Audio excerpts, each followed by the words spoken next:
Making movies is hard. Making movies is hard. Welcome. This is a podcast about the struggle of being an independent filmmaker. I'm Alrik the founding host of the podcast, and I'm a sci-fi horror filmmaker. And my first feature film, The Alternate, is playing the film festival circuit right now. And hey, guess what? It's online at the Shockfest Film Festival this weekend, starting December 10th. So check it out online and support that film festival. I'm Liz Manischel. I'm a writer, director, producer who has made 2 features and is currently in development on about 5 more. I'm a distribution consultant who does sales, and I used to manage Sundance's creative distribution initiative. This week, we welcome filmmaker Alan C. Gardner on the show to talk about his experience of making 16 feature films, either as a lead actor, writer, producer, or director, and sometimes all of 4 of those things, and how he has managed to sustain his filmmaking career lifestyle over the years. And after that, Liz and I talk over an article from USA Today about the pandemic paving the way for diversity in filmmaking and inclusive films, maybe. And lastly, I get to ask Liz a question about when she was faced with a really tough challenge on set. But before we get to all that crap, Liz, how are you doing?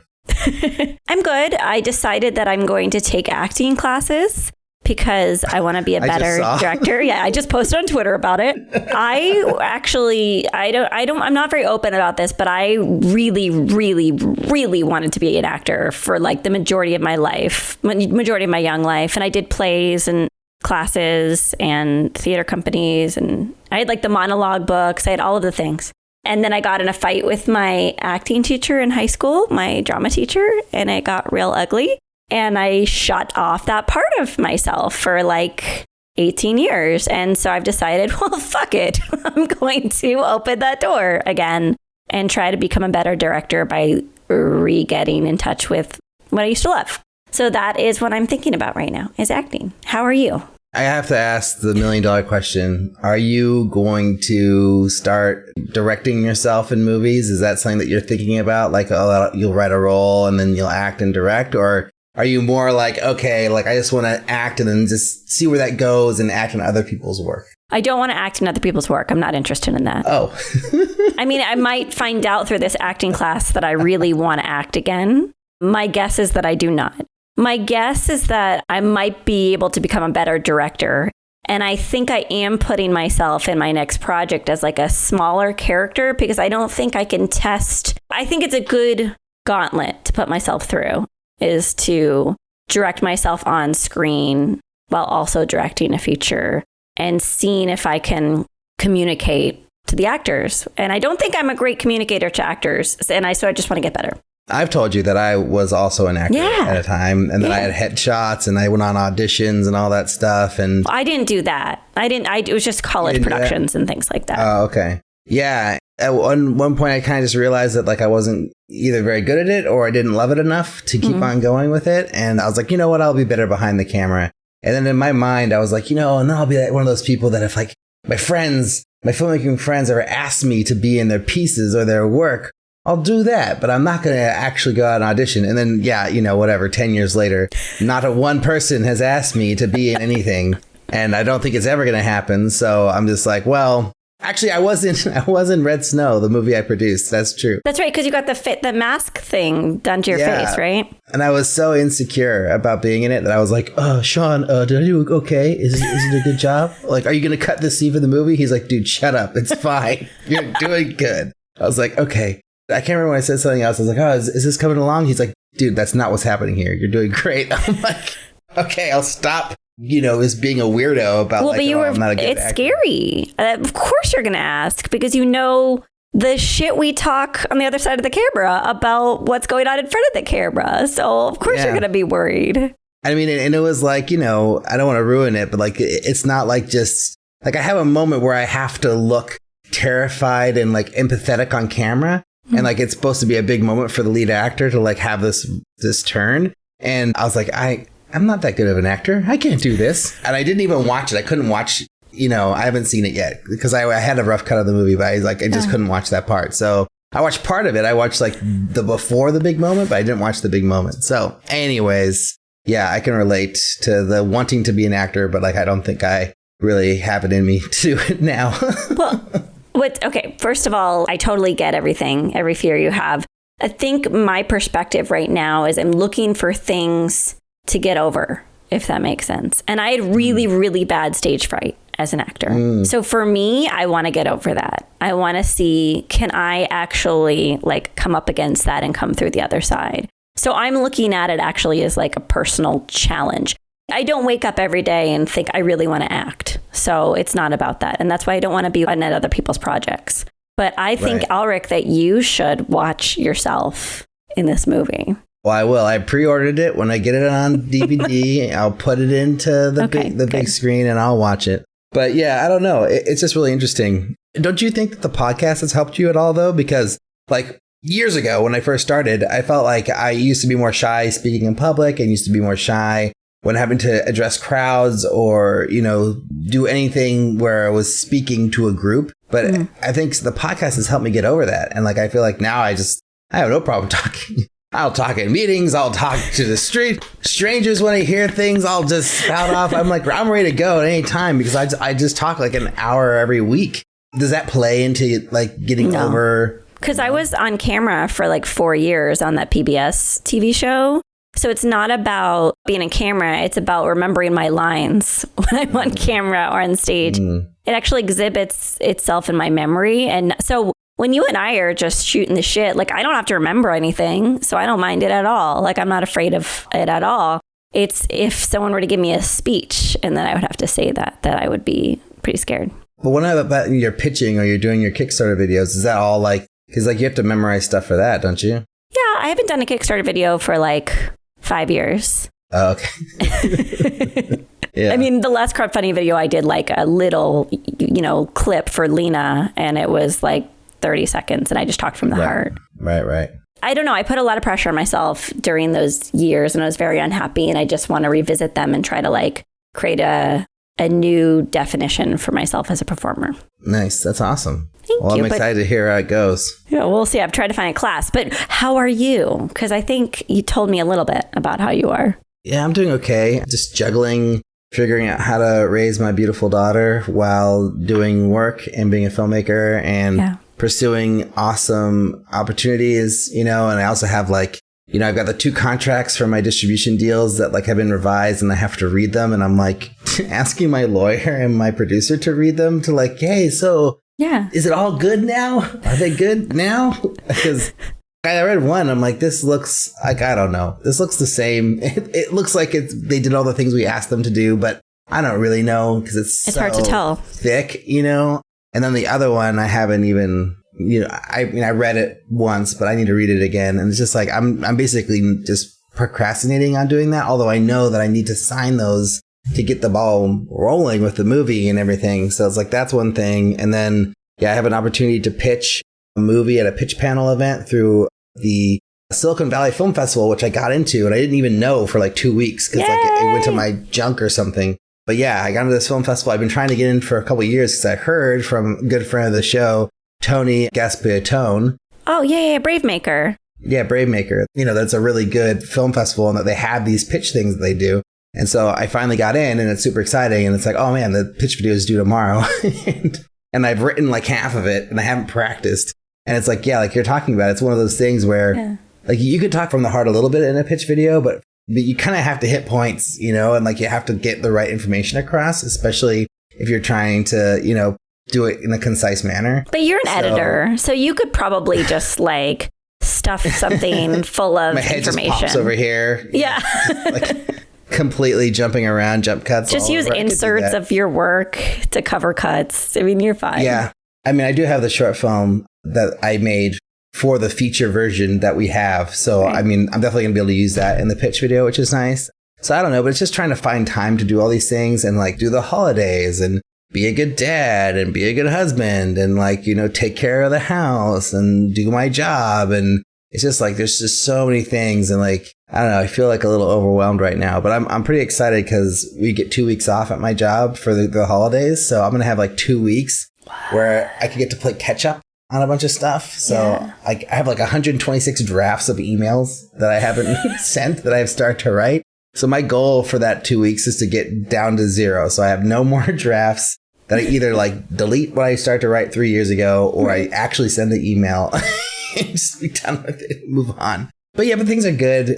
I wish there was more time to do all the things, like work on this pitch, write my new script that I'm like working on. It's just, I don't know, Liz, where's the time? There's just no time. There's just because I'm slightly further along in parenthood than you are, I want to say that there's never enough time. That feeling never changes. I feel it right now, but I've learned to just kind of like push it down and suppress it in unhealthy ways in which it will erupt years from now in some sort of embolism. But for now, it's like you just recognize there's no time.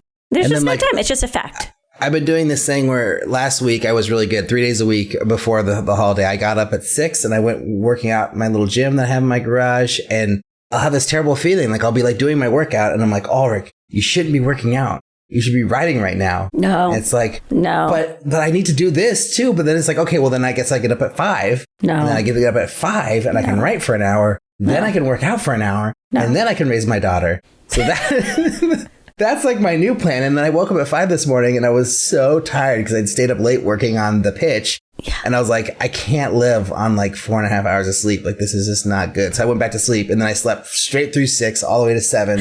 So I missed my workout again. And it's just like, okay, well, I guess I'll try again tomorrow. See how that works. Yeah.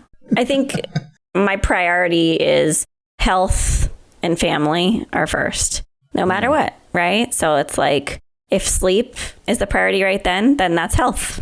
So you're saying don't feel guilty for doing my workout over writing. I should do that. 1,000%. You living one day longer is more important than you getting your writing done. Okay, good to know. Well, that makes me feel a little bit better. It's like 100% what I believe in. Your workout is more important. That's awesome. Well, I have another thing that's awesome to talk about, that we have a happy birthday to Carter Smith. Yay! Thanks so much for the love, Carter. I mean, my God, it's amazing. Carter Smith is All the Dead Boys. All the Dead Boys. So you might remember when we were reading YouTube comments. Yes. I think, did he also give us an iTunes review? I think he might have. I think so, because I remember really harping on about that username at that time. Yeah, you should all check out his website, All the Dead Boys, because he has these really great films in there. And it's like genre film to the max. And I don't know, I actually queued up one of his short films to watch. I haven't watched it yet, but I think I'm going to watch it with my lunch today or tomorrow because it looks really cool. And his feature film that he's in post now also looks really cool. I just saw one still, but it looks dope. So happy birthday, Carter. Thank you again for your support. And I hope you enjoyed this very special day. To everyone else, don't forget to support us on Patreon, www.patreon.com/MMIH podcast. You can check out all the wonderful things on there. We're also going to have a new video soon. One day when there's time to do things. You should also check out the International Screenwriters Association, the ISA. It's an organization designed to connect writers and filmmakers through a number of programs they offer, including publishing your logline to a network of industry professionals, consultation courses, contests, and their top 25 writers list featuring some of the best writers in their network. So head over to www.networkisa.org to sign up for free today. But I think without any more jibber jabber and nonsensical talk, here is our chat with Alan C. Gardner.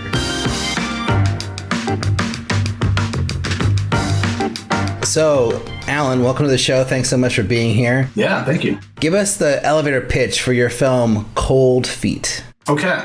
At a rented house, Eddie and his best friends unite for his bachelor party. The next day, a fight for sanity and survival begins when they discover there are snipers outside and a ghost inside, none of whom want the guys to leave. Are you reading off of something or was that memorized? A little bit, but I started reading off something, then I just realized I had it memorized. So I'm like, I'll just keep talking and not even look at the thing. This guy is prepared. How many days did you shoot? 16. And what was the rough budget, if you could say? Around $75,000. Oh, that's like the magic number we hear a lot. Yeah. How did you come up with the idea? So I'm from Memphis originally, and I was on a layover back home a few years ago, and I just had the urge to start coming up with the next project. And I knew I wanted it to be, I hadn't really done anything in the comedy horror realm before. And my good friend Brad and I, who I've worked with Brad for like 26 years now, so a long time. And I wanted to come up with one for he and I to direct together, another one for us to direct together. So I zeroed in the genre then, and I realized I wanted to do, 8 main cast members, myself and 7 of my closest friends. I'm like, okay, I'm going to write roles for the 8 of us, but I'm not going to pre-cast the roles. I'm going to write these roles, and then we'll draw names from a hat, and that'll determine who plays who. So that's what we did. So basically, I had so much fun with all of this. So basically, I went and wrote most of the script, had a cold read, with all the guys. None of them, knew what was going on. They just had agreed to be on this project that they knew nothing about at this point. So, which was a lot of trust on their part, and then a lot of trust on my part for being like, whoever, whatever role you draw, that's who you're going to play. So anyway, on that layover, I came up with all that. I knew it'd be one location. I knew there'd be a ghost, and I knew there'd be a dead body in the morning. And that's kind of what I figured out then. And I went from there. 80,000 questions. But this one is, how long did you spend working on the film from the idea to its release? So when was that layover, and talk about the release? So, the layover was August 2015. The shoot was a long time ago. Actually, it was July 2017. And there was just a long time of, well, for one thing, when I made the movie, I was single. Then right after, I fell in love and kids and marriage and stuff. And then, with indie film as is, it's typically anyway, the post-production process can take a while, at least for me. So we just released it in September of this year, 2021. So yeah. Wow. Compared to all the other projects you've made, how difficult was this one? Okay, so it was very difficult during production in a lot of ways. There was a lot of turmoil going on during the shoot, but a lot of that we kind of had to deal with during the first week. It was the first time we ever had people quit. And that happened twice in the first week. So I'm like, oh, wow, this is totally new. This was crew members or cast? Two crew members. Okay. Two crew members. So it was a really interesting experience. Overall, I would say that every production is challenging. And then on this one, it was just kind of certain people weren't seeing eye to eye on certain things. And, you do the best you can to stay the course and steer the ship. And just certain egos were clashing. Some people thought that their jobs were more important than other jobs. And so there you go. So that became an issue. But besides that, it was a really smooth production. I have a question. Oh, I'm just going to say it. Okay. Do it. You've made 16 features. Yeah. So Cold Feet was number 15 as a writer, producer, and actor. And then number 7 as a director or co-director. Okay. Because I thought it was as a director, because that's how, so Clinton Cornwell pitched y'all to us, and I was so glad that he did. And then he said it was your 16th feature, and I presumed it was director. Okay, 7 is nothing to sniff at, though. That is impressive. My question, except for Alrik. Alrik is... Can we cut this short? I think gymnast. We're good now. Yeah, we're good. Yeah. Let's move on. Fair enough. Can you just... Is your life perfect? It sounds like the perfect life. Oh. Can you maybe dispel that or reinforce the presumption? No, this is great. No, I'm very happy. I'm a very positive and happy person. I'm about to sound so saccharine, but it's true. Like, my kids are like everything to me, and I love my wife. So on the home front, like, great to go. I got my productions going on. The struggle usually comes in with, facilitating the productions and getting into the next one and trying to make it all sustainable. Yeah. And keep going from shoot to shoot as much as possible. But there's no one else I'd rather be. I love my life. So yeah, and I'm always excited about the challenge of figuring out how to continue making it all sustainable and making it all work and juggling everything. Do you have a day job, or is this how you're paying the bills through the films that you make? No, I do various gigs, mostly as a writer. I do like some commercial treatments, and every now and then I'll get commissioned to write a script. I do some editing gigs here and there, and then revenue from the films. But I just kind of, make it happen however I need to. But yeah, nothing regular. Okay, what's the model? So let's go with the films that you're like the rights owner on. So how many are that? Is that 16? Because I also know acting is in there, so I'm trying to do the math. Yeah, I do some acting too. Yeah. So, okay, I would say this too. Well, first of all, another asterisk next to the whole 16 record thing. I started in high school, and the first few, they were technically feature films, but I wouldn't, It's okay. Our very first film was a remake of John Carpenter and Deborah Hill's Halloween, and it was pretty unsanctioned. Some might say unwanted, but we made it happen. And so kind of the first few, were all these experiences that I can't go out into the world and, do anything else with them outside of sharing them with people. We did actually just recently release one we made in 2005 called Act 1. So that was kind of as far as my older movies go, the furthest back with anything that I have available right now.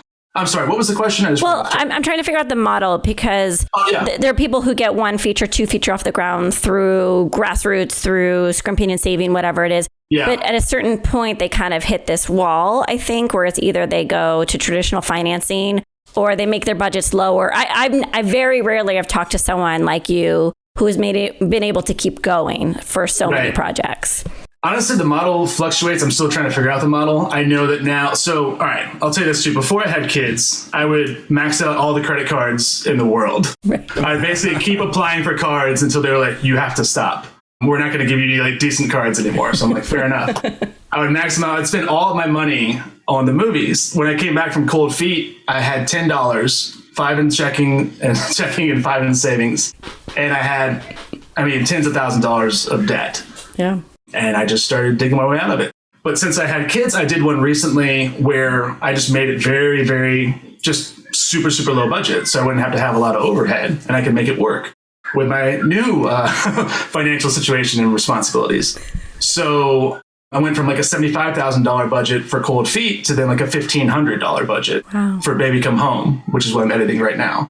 So we did that one in 4 days. And so basically just trying to figure out ways like, okay, if I'm putting my own money into it, or my collaborators and I are putting our own money into it at this point, because now one of my main producing partners has a son as well. So, okay, let's keep those budgets super minimal, or we're also working on finding more outside investors, or we're going to look into a WeFunder, which I actually learned about through your podcast here. Oh, yeah. We're going to look into that for our next production, maybe other modes of crowdfunding. But yeah, so the model is shifting. We're still trying to figure it out, but we're going to, make it happen. Have you ever raised money for any of your films, or has it always just been like your own money and credit cards to get them done? Minimal amount. We did do an Indiegogo campaign for Cold Feet, and we raised, it was like $5,000. So our goals on that are pretty modest. It's basically just to make a little extra to help, cover certain costs. But for the most part, our movies have been primarily funded by me, and then sometimes another producing partner will come in as well with some of the financing. Mm-hmm. That's especially been the case over the last few years. But at some point, this is my hypothesis. You tell me if I'm way off. So you did a few practice features, right? Really fun features with your friends. Sure. Remake. That's amazing. Then you made some kind of movie that provided some degree of revenue that you could roll over to the next feature. Is that accurate? Did you kind of create a little bit of a snowball where one project feeds into another? Or is it like every single time you're starting at zero? Honestly, I would say right now, every single time, almost starting at zero. The snowball is kind of like starting to happen a bit. And that's also why I'm adjusting our model too moving forward. It's okay. Either more outside financing instead of just a, litany of credit cards, or just super, super low budget. Because one of the great things too is like, first of all, I love all kinds of movies, but I love also writing, character-driven films and dialogue-driven films, small like chamber pieces, tight ensembles. So I know that I can write movies that I'm really compelled to make that won't require a lot of financing up front to make happen. And while I'm making those, I also have some slightly bigger budget ones in the pipeline that we're looking for outside financiers for. So, but honestly, like the revenue didn't really even start that much until I would say 3.5 years ago, when we first started getting money, where I was like, oh, okay, like this is somewhat substantial and this can help, I kind of called it bonus money at the time, because my whole thing was like, I'm going to make these movies regardless, because I have to, like, I have to make these movies. So any money that came in, I was like, oh, that's neat. And then, but now again, since I have, 2 young kids, it's gone from being like, the need has changed, where it can't just be that's neat anymore to like, I got to figure out how to accumulate more again to make it all sustainable. But we didn't really, with the movie being awesome, as we first started getting revenue that was somewhat substantial. And then from there, like, did you start partnering with the same distributor on your other movies, or has it all been like every movie's a different distributor, a different, process? Still figuring it out each time. With Cold Feet, we signed with the same distributor that we signed Bad Bad Men with, which was the previous movie I directed with Brad. And then Save Yourself and Being Awesome, it was the same. They're kind of like a distributor aggregator combo. Besides those two, what are their names? Sorry. Forgot what show I'm on. The details. All right. Indie Rights. Yeah. Indie Rights is the distributor of Cold Feet and Bad Bad Men, and they've been really good to us. And then Ammo Content was Save Yourself and Being Awesome. And then we got lucky. We kind of did with our sales rep, his company, Oration Films, launched that ourselves through an aggregator. So basically, self-distributed. Act 1 was from, I always mix up these names, Bayview Entertainment. That was the one from 2005 that we just released. Or are you going to mix it up with Shoreline? I just think there's always like, right on the precipice of water is my company name. Like, yeah. Maybe, you know what? Maybe that's the course of that. You know, have a solid plan, just going from one nautical, water, based title to another. Every time I say anchor, like I keep wanting to say Anchor Bay. See, I almost do Bayview, Anchor Bay. I don't know. Castle Rock. Yeah. Castle Rock. Yeah. Castle Rock would be phenomenal. Yeah. We all would love that. Yeah.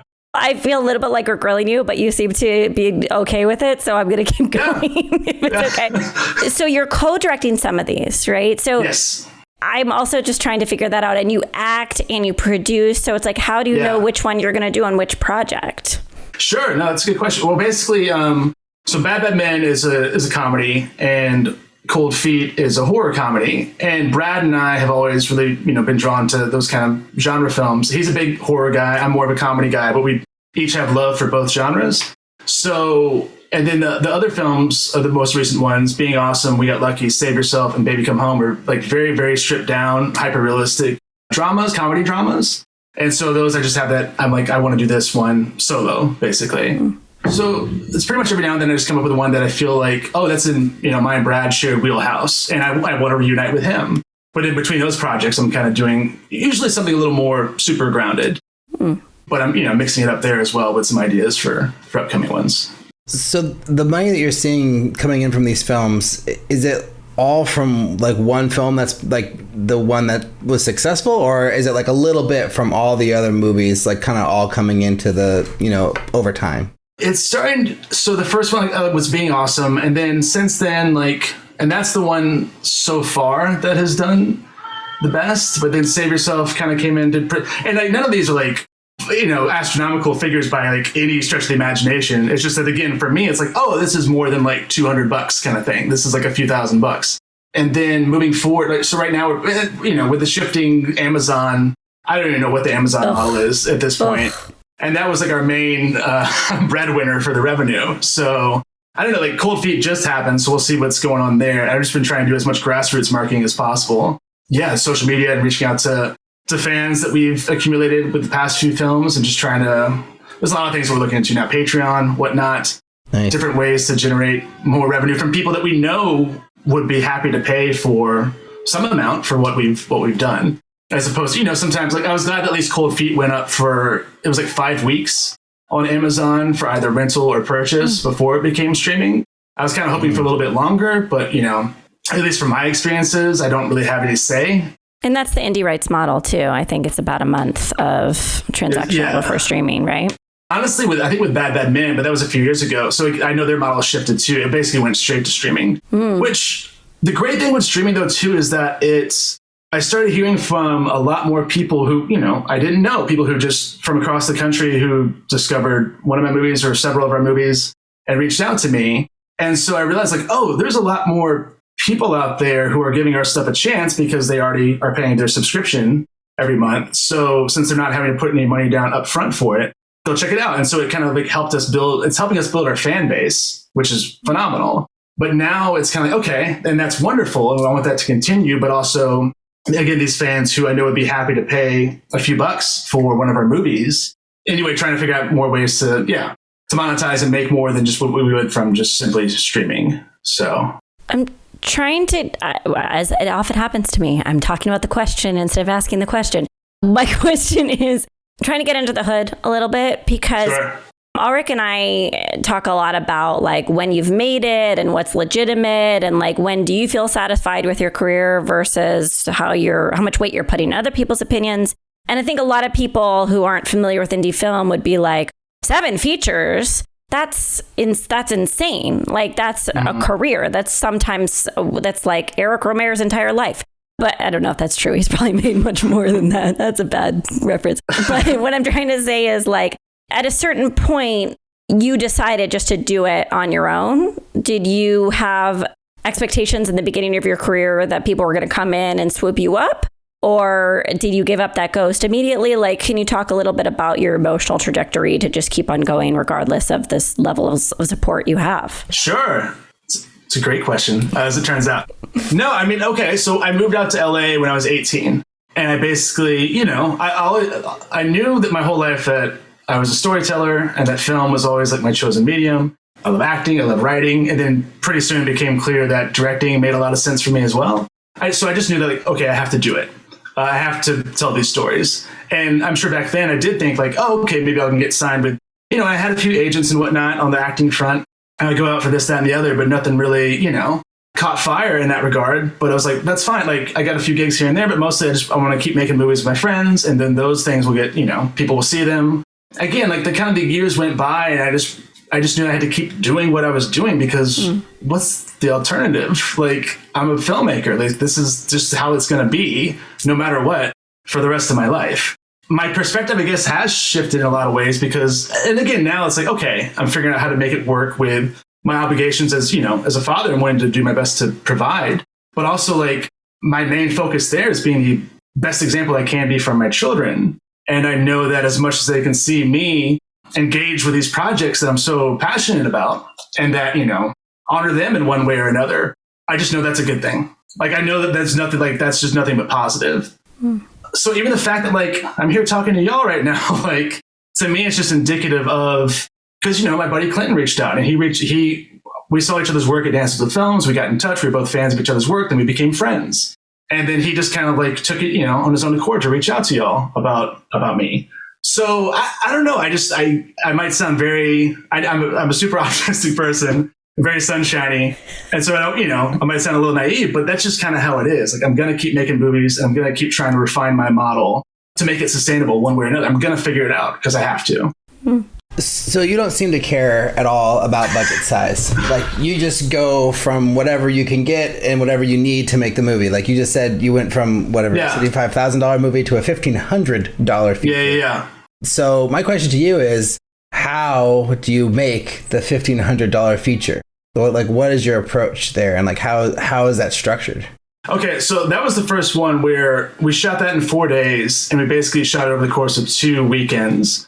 Not back-to-back weekends, but with a week apart. And so basically that was the one where like everyone worked for deferred on that one, just because they wanted to jump on board this project. Everything else we'd done, except for our audio team, but everyone else worked for deferred. Were they the $1,500? Pretty much. Pretty much. Yeah. Which, fair enough. Well, how'd you feed everybody? I mean, how does that work? That was where the chunk of the money went. And also, my buddy, we shot at Matt Gilliam's parents' house, and they helped cook a bit. And we also just spent some of our money on that. So all the equipment came with like our DP. We had 2 DPs on this one, co-DPs, and the audio people that we hired brought their own gear. And a lot, it was just very, very nitty gritty. It's a 4-character piece. And I just kind of knew, again, like from having done all the movies before, I just kind of knew that like I can make this happen. We shot a lot of it 2 camera setups, so we were able to fly pretty quickly through scenes. How many locations? Just one location? There's just the one. Yeah. I kind of designed that whole project. I was kind of like, okay, it was kind of a challenge to myself. Like, how quickly can I write this? How quickly can I go through pre-production? How quickly can I shoot it? And it was really cool because sometimes it'll take me, and for good reason, like years to write a script. Sometimes I'll I'll have an idea and I'll be working on it for a while, then I have to set it aside for a variety of reasons, then come back to it. And with this one, I just kind of knew, I want to see what happens if I basically give myself 2 weeks from inception of the idea to writing the script. And I loved it. And I felt really happy because it cut out any second guessing, and it kind of forced everything that was really on my mind at the time to just come to the forefront. So it was a really cool, for me, like challenge. So as far as the budgets go, so I'll just, the last few real quickly, it's been 3 $75,000 movies, that $1,500 movie, a $14,000 movie, a $21,000 movie. And then before all of those, the highest budget we did was $200,000 for Daylight Fades. Wow. So that's been the range for the last few years. What? Okay, so I don't want to monopolize. No, I'm with you. What's the pitch? Like when you go to an actor or you go to a DP and you're already like, come on, let's do it. Come on. Like, do you just say that, come on a lot? Like, how do you convince? Who have you been talking to, and how do you know my secrets? No. Well, in terms of like being able to get them to come on board for well, again, so even with the movies that were like $75,000 or more, the rates were still relatively minimal as far as like industry standards go, but it was still like a decent like daily wage. Like enough money that they would be okay with doing it. And for the $1,500 one where they were for deferred, like these were good friends of mine, so who I'd worked with before as well. And so again, they just wanted to, come on board and have that experience, because that was a situation where, since everyone knew, it's like, okay, everyone, again, of the audio team, God bless them, was working for deferred. Everyone felt kind of united in that. And it's like, all right, cool. We're doing this for the sheer love of doing it. It's going to be 4 days. Like, cool. Let's do the best. You just ask. You just say, I have nothing, but I want you to do this. And I mean, that's flattering too, right? That's essentially how that went. Yeah. Again, on the past films, we just kind of, with each movie too, I budget out. I kind of do at least 3 tiers of budgets, at least 3. There's the high end, which we haven't gotten there yet.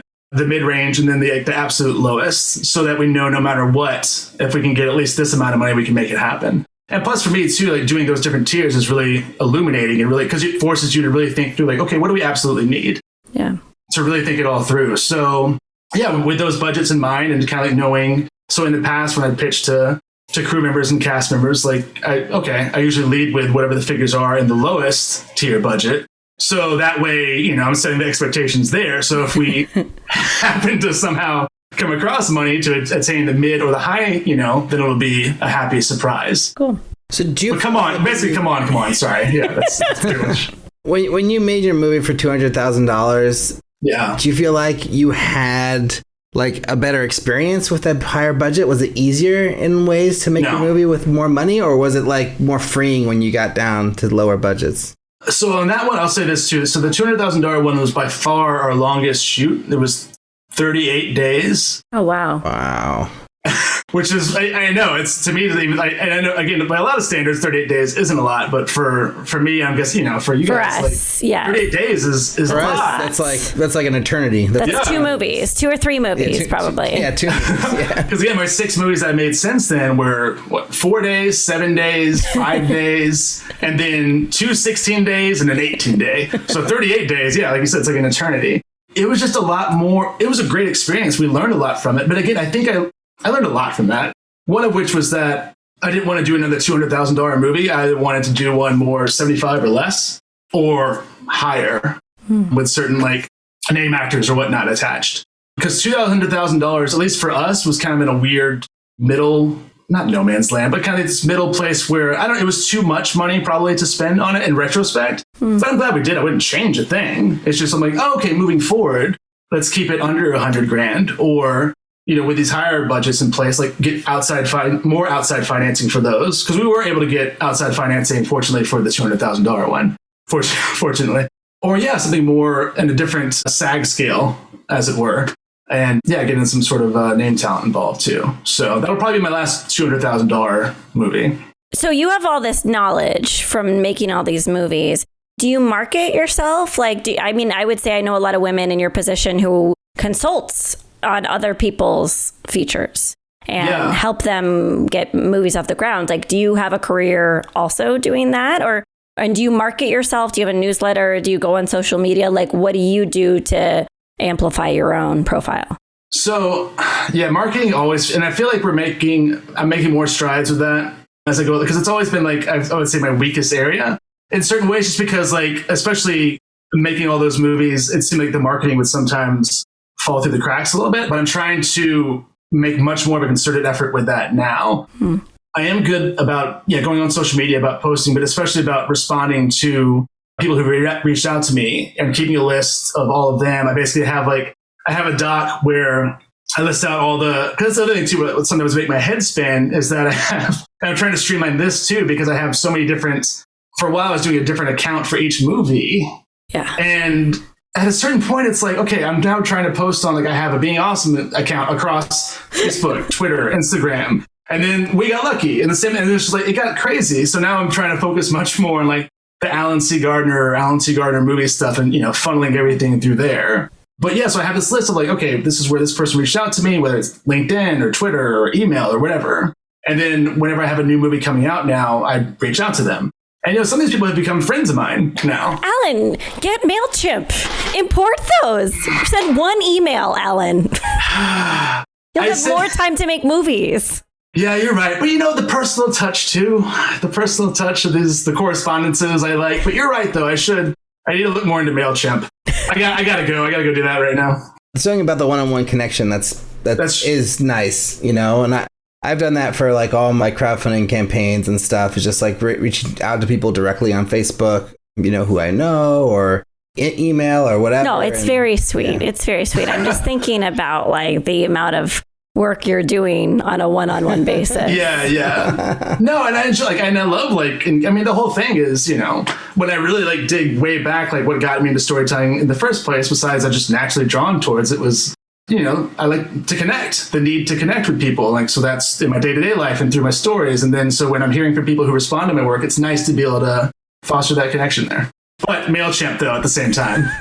So I've got to ask about something that you dropped like right in the beginning of the conversation. You talked about like some crew difficulties on your film where people quit. Right. Oh my gosh. Of course. Thank you. Can you just talk about that? Like how that ended up happening and what you did to solve it? Have I gotten too candid? No, it's okay. Well, I won't say who they were, so it's okay. So basically, all the people whose names are in the credits, I'm not talking about any of those people, so no one has to speculate about, like, is it this person or this person? If their name isn't still in the credits, it was not one of those people.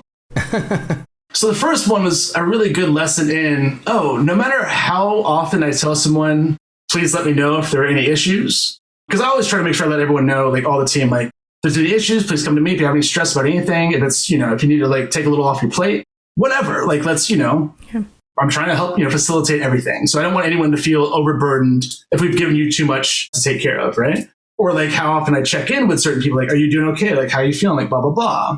Because I'm going to keep doing all these things. But what I've realized is that some people will not take you up on any of that. Very, very rarely. And again, this was like really the first time where it happened at this level where this individual bottled up everything and then one night just like exploded. And I'm like, oh, so every time he told me everything was fine, and, you know, every time I extended the offer of like, you know, come to me like with any kind of issues, like he was just kind of nodded and pushed through and sucked it all up until one night he couldn't take it anymore. And sent a late night email just kind of lambasting the whole production. And then he was out. And that was the end of day 2. I wrote him back and I tried to be, you know, very as thoughtful as possible and like, you know, understand that this person is obviously going through something else is going on in their lives. At least that was my assumption. It proved to be correct.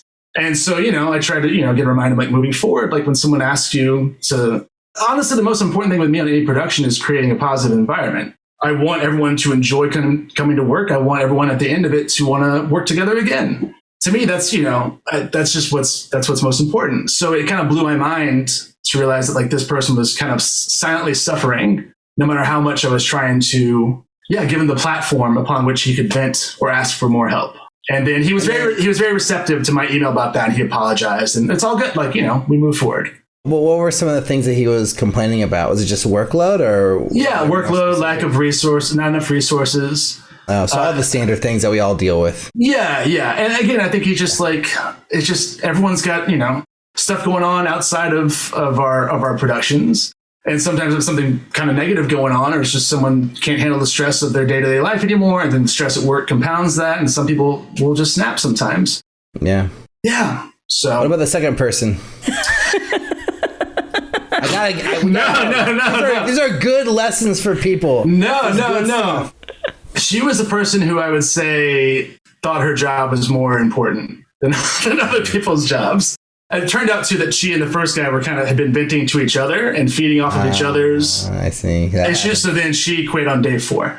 So we're like, all right, this is new.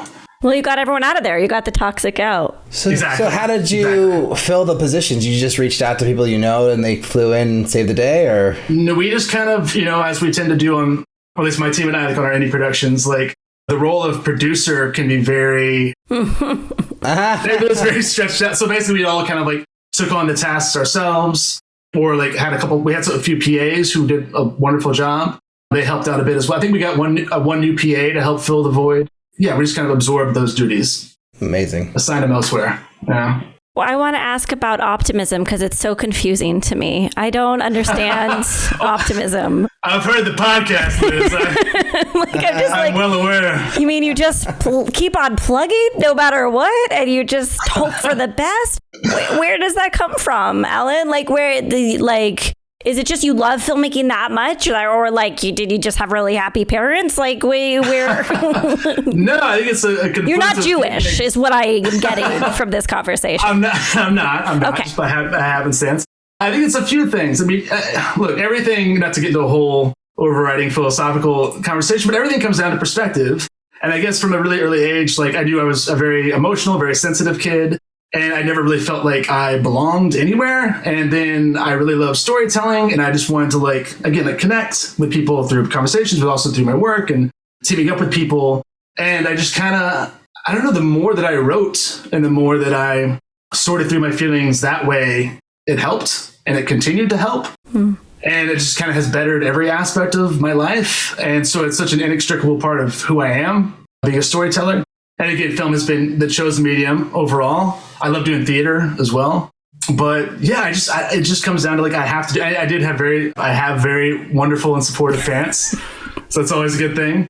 Yeah, I think it's just a choice that I gradually made to not let myself get beat down by others or my own insecurities. These are conversations I had with myself when I was 7, and it continued. I'm still there. That's my Arrested Development is age 7 for Alan. It's a very gradual, and it's a very gradual process, but it came down to I can't. And also, I Won't Back Down by Tom Petty and the Heartbreakers is one of my favorite songs. Yes. And I've cranked that many times when I felt a little, I get down about these things a lot. And so I just have to work through it. And sometimes in those times too, I'll get words of reassurance from someone out of the blue or from, a loved one. I have to keep doing it. So it's a choice, this optimism. It's a hard-earned choice. So what's the plan going forward? It sounds like you're just going to keep on making movie after movie after movie after movie and you're never ever going to stop. But do you ever think about trying to get representation? Yes. Trying to upgrade to another level of productions? And do you have a strategy to do those things? Another excellent question. This is why I'm a listener. So moving forward, I'm going to keep making movies. I'm also trying to, the way that I'm making them essentially with my friends, basically, with varying budgets. But I also do want to diversify. I'm trying to find representation. So I'm writing a few things right now, one of which is I'm writing a book for the first time. I just wrote a new play that I'm going to do as a play and then a movie after. I'm writing a couple new scripts and I'm working on a mini-series idea. So I'm kind of trying to have different things because I've never really gone out there in the industry world. Well, not that much, at least, trying to find reps and trying to, show my wares that way. And I want to see how, explore those options as well. And again, just facilitating things for my family and then also for the productions, moving forward.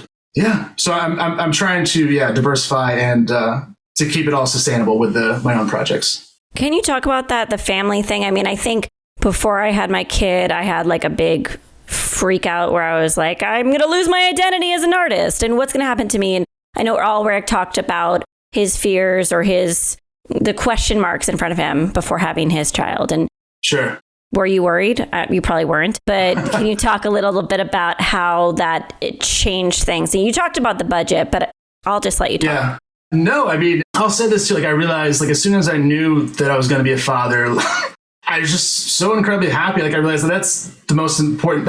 I'd always wanted to be that, but you can't really plan for, to only a certain degree can you plan for that. Yeah. And so I felt very fortunate to meet, my wife and to fall in love. I'm this is the woman. And then we were able to, before we knew it, we had our first son on the way and then our second. And so again, it just came down to there's always stresses and worries that I'm dealing with this way or that, but I just knew that I had to make it work. Breaker is the new play that I wrote. And I write through these things. It deals with a lot of that. It's two main characters. They're both musicians and one of them completely left behind his music to focus on being a father. He felt like that was the responsible thing to do. But there was kind of a bit of a fallout from that because he wasn't staying true to who he is. And then the other guy, their best friends, who went all in on the music front and felt like he was missing out on some other aspects of life. So those two characters were having, their conversations with each other in a lot of ways, and other characters in the play too, was my way of working through my insecurities and fears and reassuring myself and, reaffirming the fact that okay, I'm on my path. Again, I've got to make this work. I can be flexible with the budgets. I can do whatever I have to do to keep being a storyteller. But if I deny that part of myself, my kids will feel that and it'll be toxic for them. I'm again, that's no good. It goes back to talking about earlier, as far as like what I'm doing is I know it's ultimately nothing but positive because these are stories that I have to tell. So there's always fears, but I got to keep working through them. So this is like a huge question that Liz and I have been arguing and discussing over many, many episodes, offline and online. Okay. This whole idea of like, how do you level up and like getting to this other stage in your career? And like, there's part of the theory is that if you're making certain budget films, that you're sticking yourself into this kind of low budget area. And then like, you're never going to direct a Marvel movie. You're never going to direct like a studio feature or any of that stuff. So I'm just wondering, like, obviously I know your opinion on it because like based off your track record, but like, what do you say to that? Like, how do you process that line of thinking, I suppose? As far as like, if you could wind up just being stuck making more. Yeah, exactly. Like, do you feel like having made whatever? Yeah. And is that a curse? $5,000 features, like, are you cursed by that budget level, or do you see the light of like going up to like $1 million, $2 million, whatever level? Yeah, honestly, I guess I just don't give a shit when it comes to like the next like tier. But like at this point, no, and I get it because like I get it, a lot of it. Like there's conversations are happening with a lot, and I totally understand. But I guess like the older I've gotten, the more I just know that I'm going to, okay, it'd be fun to direct something out, in a different strata of budget. And I'm sure I'll get there at some point, but I guess I'm not that concerned about it. I just know that like, again, if I'm stuck, but if I remain making movies at this budget level for the rest of my life, I'm fine with that. Like because if there's because the only reason they get made is because again, they're stories that I have to tell and I bring them to life with people that I love. So by virtue of those two things, like if that is my destiny, then that's pretty cool. Like, and I'm happy with that. And again, if I can, I'll figure out a way to make it sustainable and to be able to make some kind of living from it and to support my family, to help support my family. And if things happen to like level up in a certain regard, if that is a result of me kind of staying true to myself and my convictions, then that's cool. But I guess, yeah, does that answer your question? It pretty much does. Like, the whole thing is just this debate. It's like, oh, is it better to like apply to all the programs and like, Sundance, like, writers, sure, bullshit. And then is that better than like, oh, just going out and making your low budget film and like just, doing it yourself and making it happen? And like, I'm kind of more in the line of like, just go make your fucking movie. I'm with that. That's what's more important. Yeah. I don't think like applying to a grant like every year for 5 years and then finally getting to the grant after the 5th time. Like, I just don't think that's like, I don't know. That just doesn't seem attractive to me. But like some people do that and maybe they're better off for it because they make a $5 million feature rather than a $100,000 feature. And again, it's all perspective. It's all like what you want out of life. And I got to be a storyteller too. Like we have to realize that like there's so much going on with comparing ourselves to others and how, obviously that can become a very toxic whirlwind.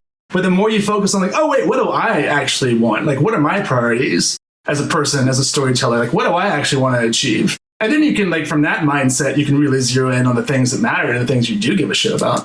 And I guess I just realized, like, for me, like, looking back on, maybe years ago, I don't know, there's a lot of stuff I've, like, any kind of things that ego related, I've kind of let go of a lot of ego shit, basically.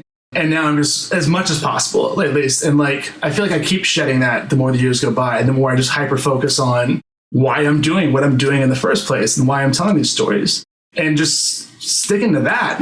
And now that being said, of course, like I said, I'm trying to diversify and get representation and exploring like maybe some TV, but also those are things that I'm really interested in too. And all the stories that I'm going to put out there looking for representation and the miniseries I'm working on, I'm like, these are also stories that really fire me up and are indicative of who I am as a storyteller and what I have to say. So again, that's all positive right there too. So I guess it comes down to like, I just have to keep staying true to me and my voice.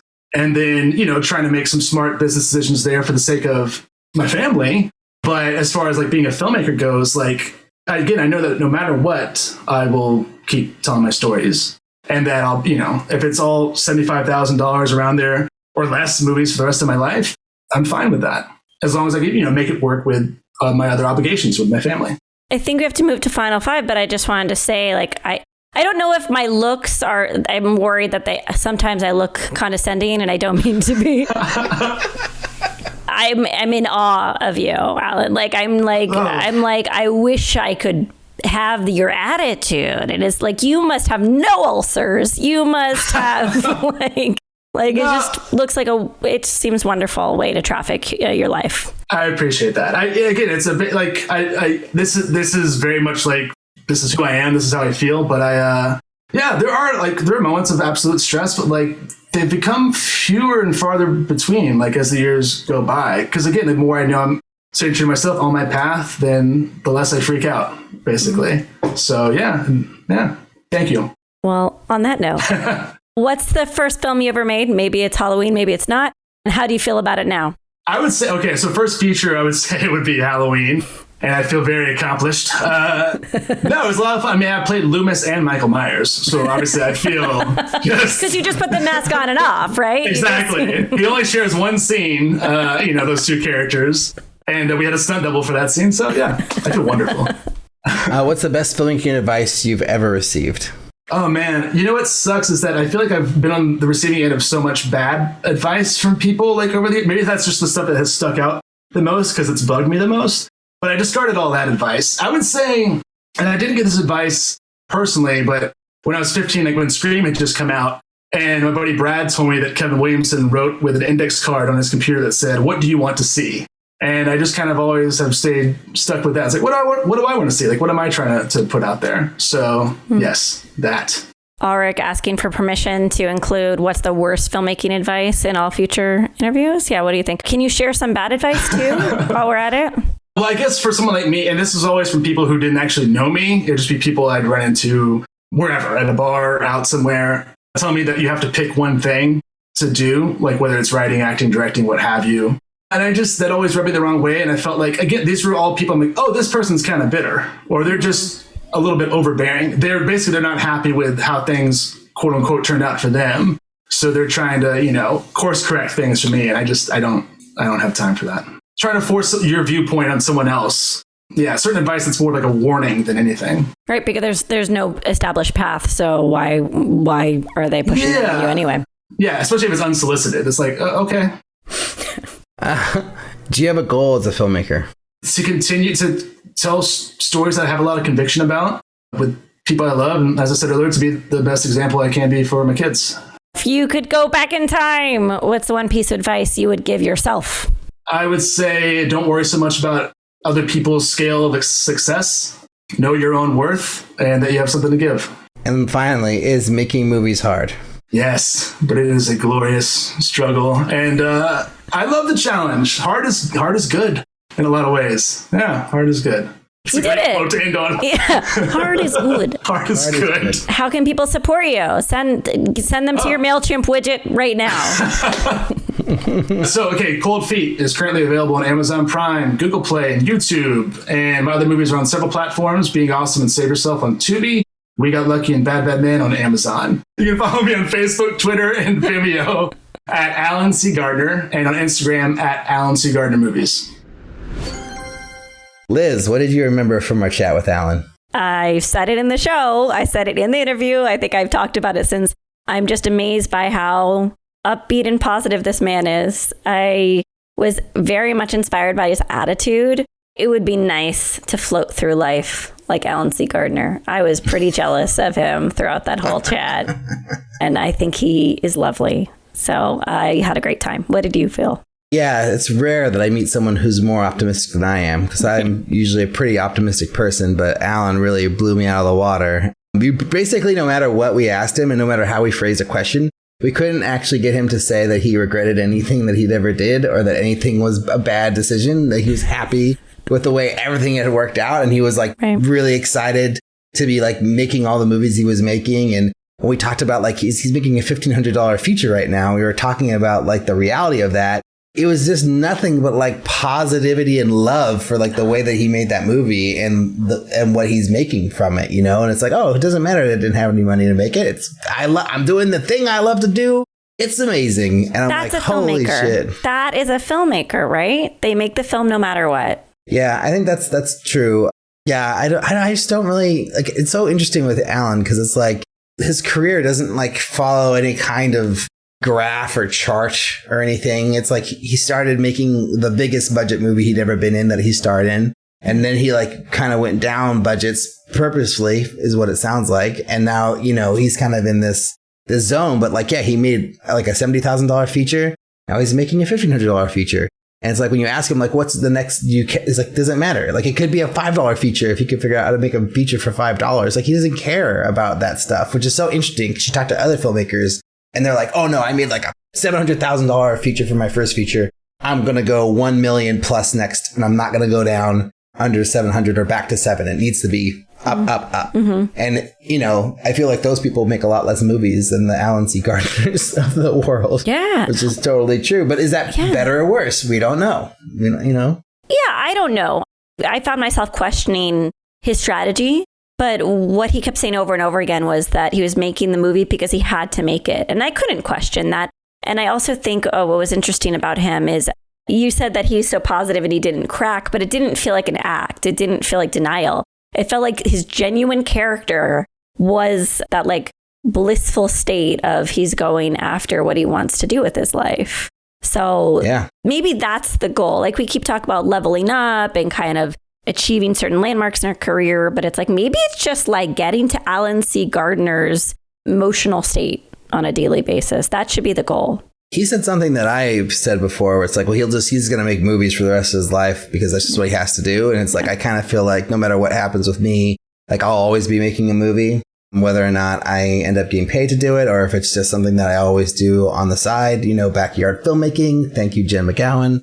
But yeah, I don't know. I mean, it's just going to happen no matter what. And I think for me, I don't want to just write a story that I could shoot in my house, right? Like, unless that story happens to be something that I think is like completely amazing and like blow me and other people away, then sure. But like, I think for me, it's like, I'm interested in science fiction. I'm interested in horror, and so those things, like they just require like more time and more resources and, more money really, to get them done right. And so you can't really make an amazing, mind-blowing horror film for $1,500 or science fiction film. You could. I bet, Alrik, you would take the Alan C. Gardner approach if you found like a VFX house that would do a labor swap with you. You know what I mean? It's like, I think it's the attitude, not necessarily the resources, because you could find the resources somehow.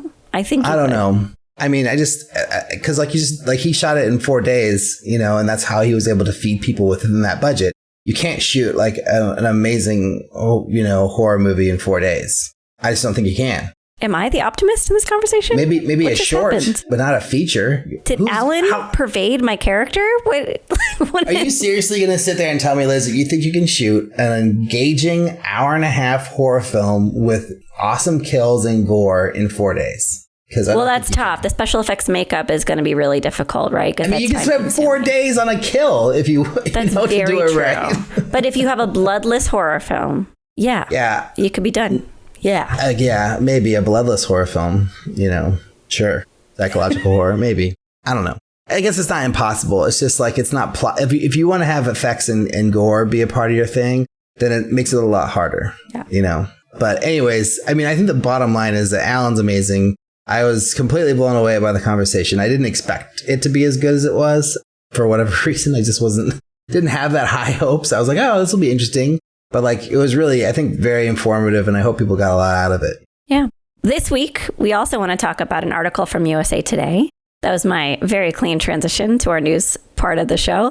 The subject is "The Pandemic Fueled More Diversity in the Film Industry in 2020. Will That Progress Continue?" by David Oliver.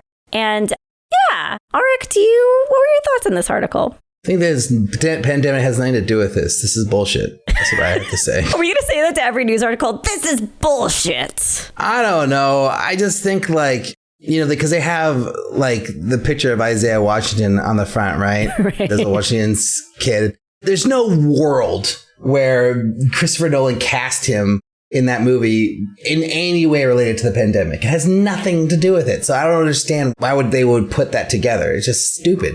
I mean, the other point that they're making, I think, where they're talking about like, oh, these other smaller movies getting made and getting, seen, in streaming or whatever.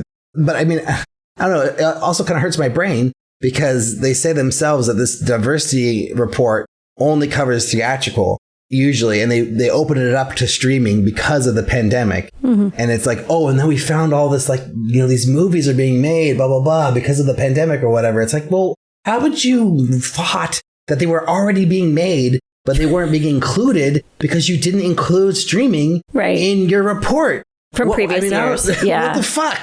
This is stupid. I don't know. Anyways, maybe I'm being too negative, but what do you think, Liz? You know, when I talk about diversity in art, I like to talk about diversity from millions of different perspectives, not just racial diversity, but age diversity, gender diversity, sexual diversity.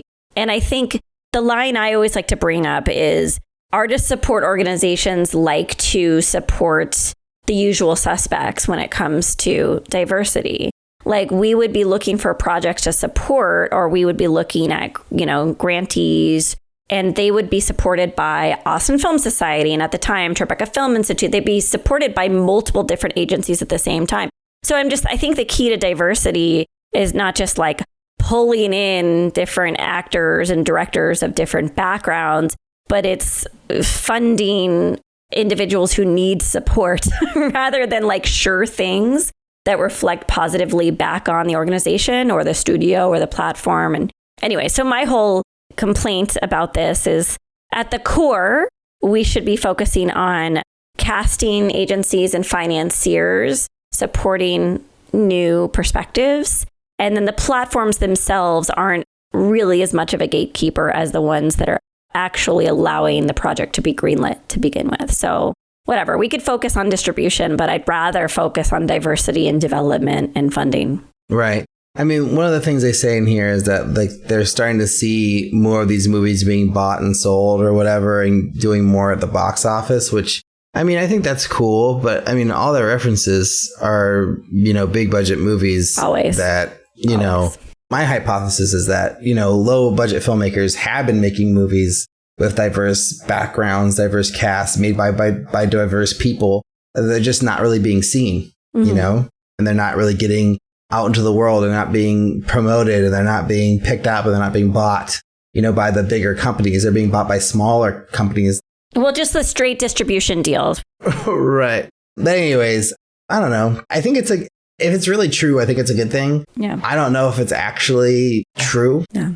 And I think, like, if Denzel Washington's son is getting into more movies, and like that's being part of this inclusion acceleration, I think that's total bullshit, because of course Denzel Washington's son is in the beginning roles. I mean, you know, he also happens to be a decent actor, but yeah, that's not the only reason why he's in the big Spike Lee movie or in the big Christopher Nolan movie. Nepotism cuddle party. That's going to be, I'm going to like trademark this phrase, because it's just, it is the source of all progress in this industry.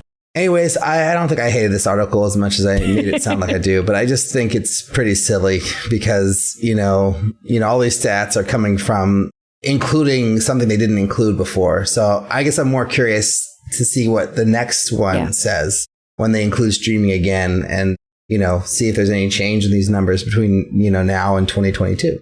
I agree. So, Liz, I wanted to talk to you about this last week, but then we got sidetracked because you had a better question to ask me. Now, I've been thinking a lot about, like, moments on set where I've been faced with, like, a really tough challenge and, like, wasn't even sure if this movie was going to happen or if things were going to work out. And was like, what am I going to fucking do? But somehow we as a team figured it out. So just wanted to know, like, do you have any moment like that that you can talk about? Like, any, like, really tough point in any project, whether it's a short feature, whatever, that like you had to pivot and then you like were able to make the movie? I'm like, a few things are coming to mind, but I'd rather actually hear from you first so I can hear what exactly you mean. Okay. Well, I wrote down a few. So does it matter if I'm a producer or director in any of these? That's your question. Scenarios? I don't care. You're still like, you're the creative figurehead either way. Yeah. Okay. Well, they're all good, but I think I'll talk about the one that actually happened on set and not the day before. Yeah. And so it was like a literally like, 9 a.m. call time, like holy shit moment, like this is fucked basically. So on my first short film, Strange Thing, on day 3, we had to have a different DP because Jason, who shot that short, the very first short film, also shot the alternate. He was unavailable. He could only do 2 of the 3 days. And so we had another guy, Michael Eppel, who I used to work with at Studio B Films, come in to fill in. Mm-hmm. Apparently, it was like a miscommunication between me and him or something where I said, like, it's a hold, but I didn't book him or whatever. And so he just didn't show up at his call time, even though I believe we sent him a call sheet. But again, there was just some sort of, I don't know, confusion on there. I don't exactly know what happened, but he just wasn't there. And then luckily he was available. So he's like, I think I could get there by like 1 p.m. But we had all these shots to do like between then. So it was like, well, what do we do in this situation? So by all luck of hand, my first AC, Satsuki, is also a cinematographer. And so he basically just stepped up and took the DP role and just rolled with it. And like took the shot. I had a shot list. I gave him the shot list. And we went in and we just did the schedule just as it was planned. We didn't flip anything around. We just went for it. And he shot like the final shot in the movie with like this really cool, like sort of practical goo effect thing that we did. And, you know, he kind of found something in the moment that wasn't in, you know, scripted or whatever, wasn't in my shot list. And it ended up being beautiful and like one of my favorite shots. So like, I don't know what I would have done if the AC wasn't willing to step up or didn't have that kind of confidence. But I just was really lucky that my AC was ready to do that and excited to like jump right on our Fisher Dolly that we had in my tiny apartment and do this shot. That's very wonderful. That sounds like way more. I was thinking you were going to talk about like a breakdown and you never recovered, like the phrase tough moment. I'm thinking only negative ramifications, but this sounds like only a great story. I did think of one that I've never talked about. I've kind of kept it a secret for a long time. Wow. I produced a USC thesis when I was at USC Film School. I won't say the name of this person because they're a semi-Twitter celebrity. And I forgot to pick up the sound kit the day before. That was on me. I was ready to pick it up, contacted the sound department at USC, and it wasn't ready yet. So I earmarked later on the day. I said, I'll pick it up, and I just forgot. Everyone gets a set and we're like, where's the sound kit? And it clicked that I never picked it up. So I found a way to break into the USC sound department and take the sound kit that we had reserved that was sitting there reserved for us. And I didn't just go in, pick the locks and take a sound kit. I found someone who had a key to the sound department door who worked for the sound department. I called and there was supposed to be someone on call all weekend who was not answering their phone. So I left just all of these messages recording the progress of what I was doing so that I was held accountable for all of the things I was doing.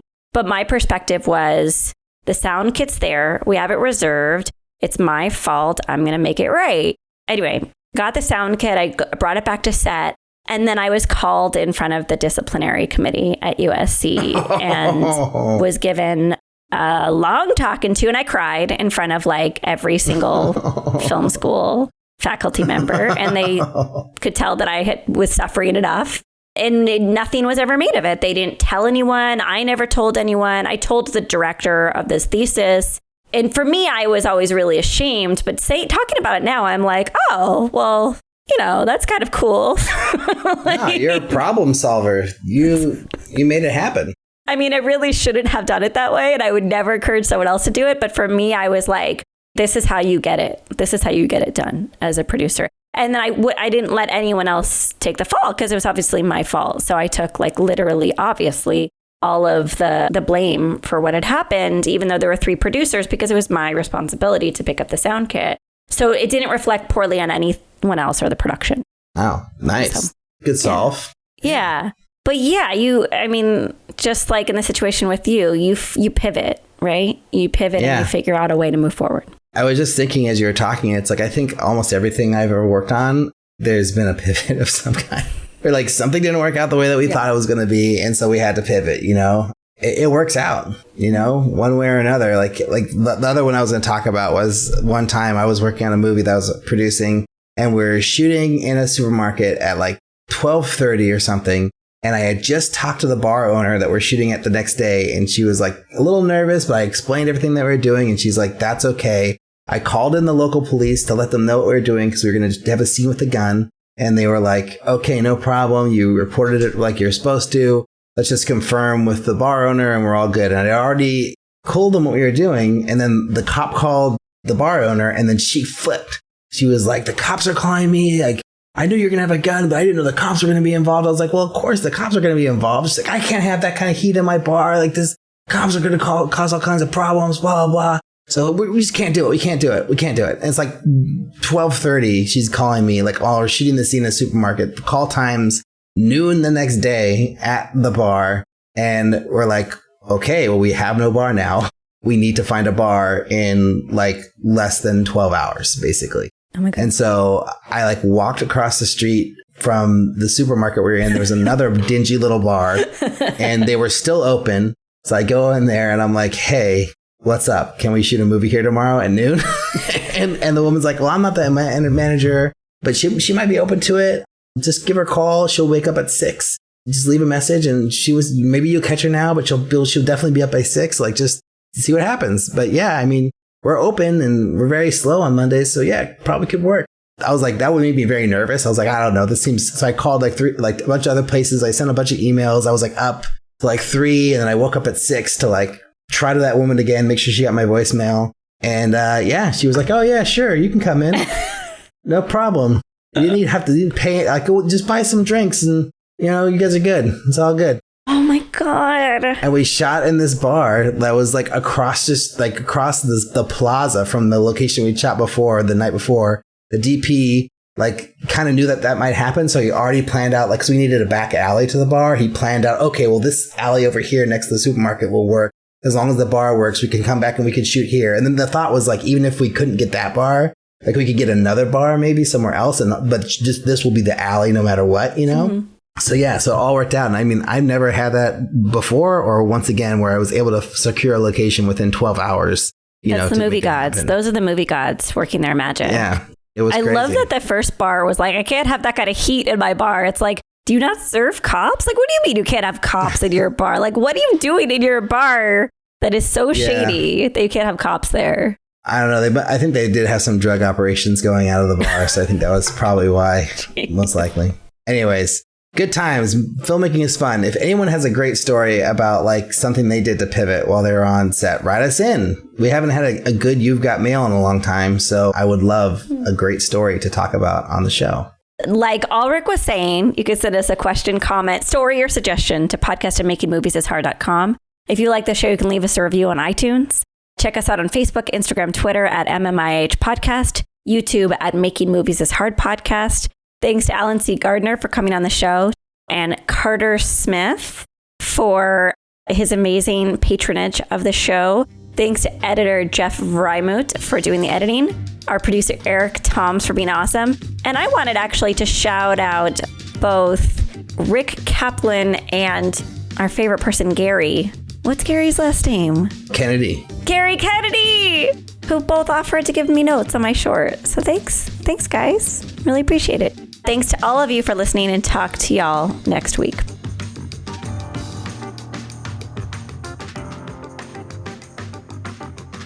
And I thought I was optimistic. Oh, wait, do I say things now? Okay.